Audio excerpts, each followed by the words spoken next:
Hi, and welcome to the first tailored lesson of the Applied Scrum course in the Agile Project Management series.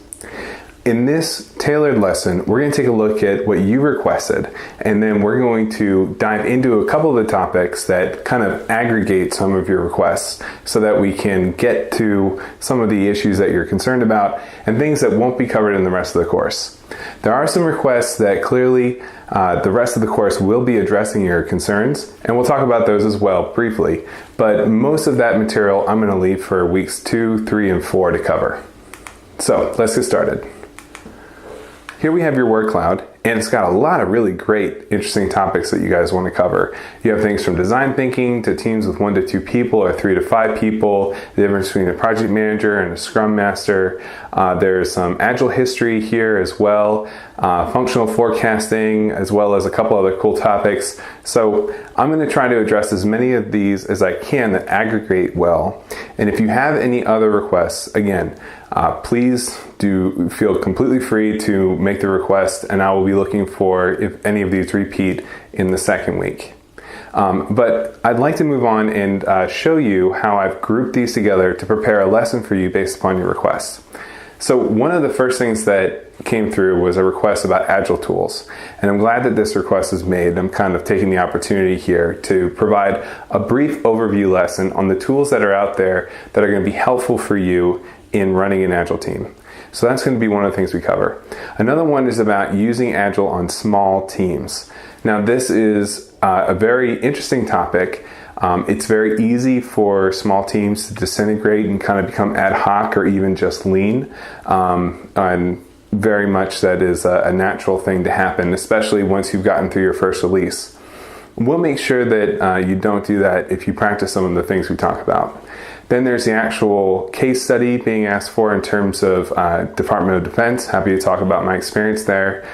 Proof that Skunkworks is Agile. That was a discussion topic, as well as vision versus specification. That was another discussion topic. We're going to cover both of those. And then finally, the Scrum processes, roles, and responsibilities. This is something that actually is covered in great detail in week 3. In great detail, as well as some of the more TQM and design thinking questions. Some of them are touched in week 2, but you're also going to get a lot of that in the next course, in the speed course and the innovation course. We're going to go into a lot of that in detail. So hopefully you can either sign up for those and verify again, which would be great. Again, I really appreciate that you did verify. Or of course you can audit those to get that information. If you have any specific requests, I'm happy to go into details. All right, tools used in Agile.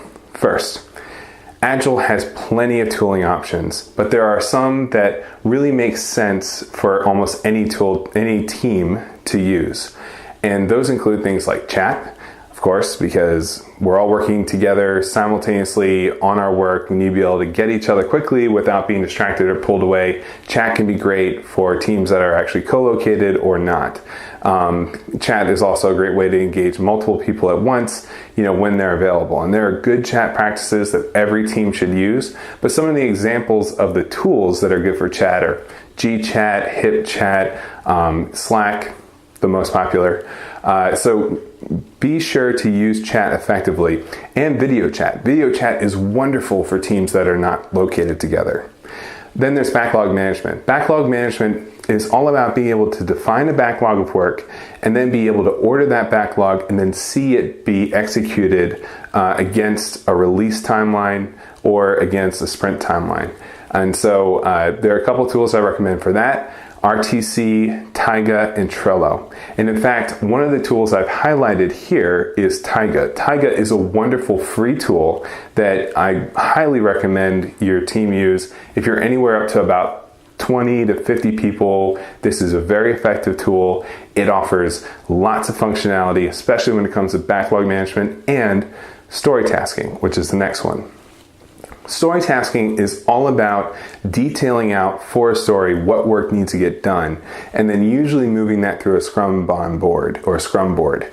Tools that are great at that are RTC as well as Taiga. You can also use Jira. Jira is the most famous for doing that, where you create issues and then sub-issues. So all those are effective tools, and the idea is that once you have a story, you need to break it down into tasks, and we'll talk more about that in the rest of the lesson. Then there are shared drives. Of course, we all need to be able to get access to the documents. One of the things about Agile that's really important is that no one is retaining the information for themselves and keeping others away. It should be very clear who owns a document, and if possible, you should use collaborative docs, which is the next list, where you can see the edits and you can always roll back to a previous version so that there's no versioning issues. This is really important because you need everyone to feel empowered to work on documents appropriately, and it should be clear who has the responsibility to do so. Usually that's in your definition of done if it's for a major document like an architecture decisions document or a UI framework document, something like that. Then there's the code repositories. You can look these up, but there are some good ones here. GitHub, RTC has one, it's not great. Bitbucket, and then build engines, of course, Jenkins and Bamboo, and then testing tools. Now, here, I think a good testing tool that's well integrated is essential. And Test Collab is really popular right now. It is a modern framework that a lot of people like to use. Older ones are like HP's Application Lifecycle Management Tool, and again, RTC, I can't help it. I worked at IBM. It does everything, but not well. So hopefully you enjoy that list of tools and that's helpful for you. Now let's talk about Agile with small teams. For small teams, it's really important that you don't lose track of the discipline and the ceremonies that you need to be effective. And that's the number one thing. Don't stop doing the ceremonies the right way. Even if you are on a 1 to 2 person team, force yourself to go through the process appropriately, because when you allow your ceremonies to break down, that lack of structure means that you're no longer accountable. And that lack of accountability leads to a number of problems. So make sure that you run the ceremonies appropriately. And the best way to do that is start from the top, and you want to set good goals for any release. And then once you've set your goals, you then want to have clear deliverables in all of your sprints when you do your sprint planning. You want to make sure that you've clearly defined an increment that you're going to produce at the end of every sprint.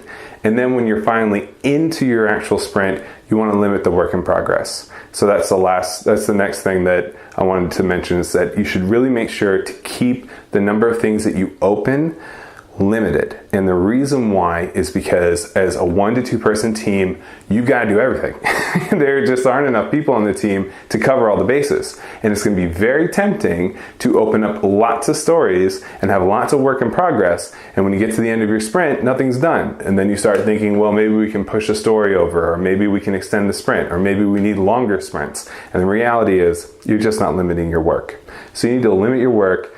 Start a story, end a story. Finish what you start, because you're going to go faster, you're going to learn faster, and you're going to get the important work done first, right? So then there's test-driven development. This is really important for small teams because there's no one else there to hold you accountable. Make sure that when you get started, you set your tests, and then when you go to design and implement and finally meet those tests, that you do not give yourself slack. Make sure that you're very clear about what your tests are. And make sure that you also stick to your definition of done. Again, discipline is key. It's kind of like, working out without a gym buddy. You got to have your own discipline and routine in order to make sure that you don't break and then lose progress or regress. Clearly setting sprint and release goals, we talked about that. That's really essential from the get-go, as well as make sure that when you set those goals, this is kind of along lines with test-driven development. As you set those goals, make sure that they are SMART goals. Make sure that they are strategic, they are measurable, they are achievable, they are realistic, and they are time-bound. If they aren't those things, then you aren't going to be able to know if you met them. And if you don't know if you met them, you don't know if your process is working. So your process could be setting lofty goals, or your process could be just not effective and you need to tool how you're doing the work. Whatever the case, set goals, make sure that you can hold yourself accountable. Again, small teams, that's the biggest issue, is accountability. And then lastly, focus on making really good retros. Good retros are essential for small teams. And those retros have to be open, they have to be honest, and there has to be a pact that everyone's going to work together and go through a discipline process, a game, in order to do a good retro. And those are discussed in detail in week 3.